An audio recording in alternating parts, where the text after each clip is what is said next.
The day the doctor told me I'm pregnant as a man, I am a 50-year-old man from West Africa, shaped by tradition, discipline, and a belief that authority must never bend. I married a young woman, very young, very naive, tender in her ways and innocent in her heart. People admired our union from afar, but inside our home, my word was final. I did not debate. I did not explain. I did not listen to facts. Once I decided, that was the end. I thought that made me strong. What I never admitted was that I lived with deep inner struggles. I carried my fears, doubts, and pains alone. I never discussed my dilemmas, not with my wife, not with anyone. I believed silence was dignity. In truth, it was slowly destroying me. I kept secrets faithfully. Even sickness, when it came, felt like weakness I could not afford. When I fell ill, it became a burden to the household.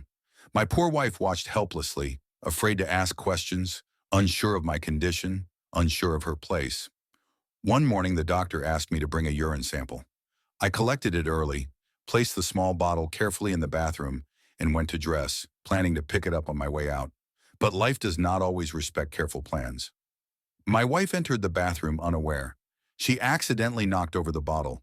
It spilled completely. Fear seized her immediately. She knew my nature, strict, harsh, unforgiving. She thought to herself, just to avoid losing my peace this early morning, I will replace it. That was mistake number one.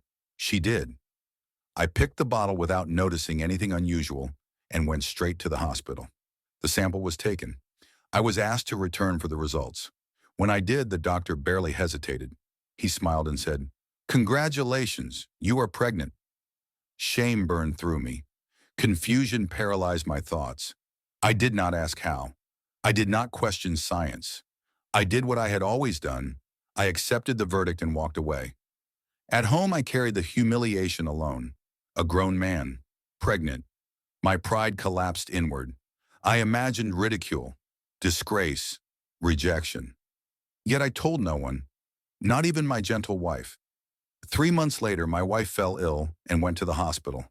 She returned glowing with joy. "I am pregnant," she said happily. She did not know that I had already been pregnant in my mind. Sick emotionally, tormented psychologically, dying silently every day. As her pregnancy progressed, she experienced morning sickness, fatigue, weakness, the natural journey of carrying life.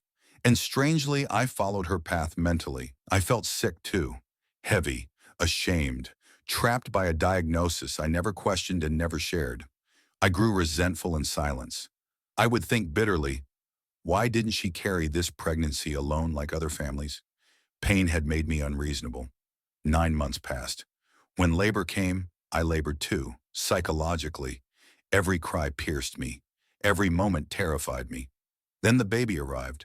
I saw my wife's joy, her strength, her victory. Something broke open in me. At the same hospital, I finally told my story. I spoke. I cried. I listened. The psychologist explained what silence, pride, fear, and lack of communication had done to my mind and heart. They taught me the power of love, sharing, and walking together through pain. They still congratulated me for staying with my wife through the 9 months, for observing every step she took toward bringing life into our home. That day I changed. I learned that not every burden is meant to be carried alone. I learned that silence can create unnecessary suffering. I became a better man, a gentler husband, a listener.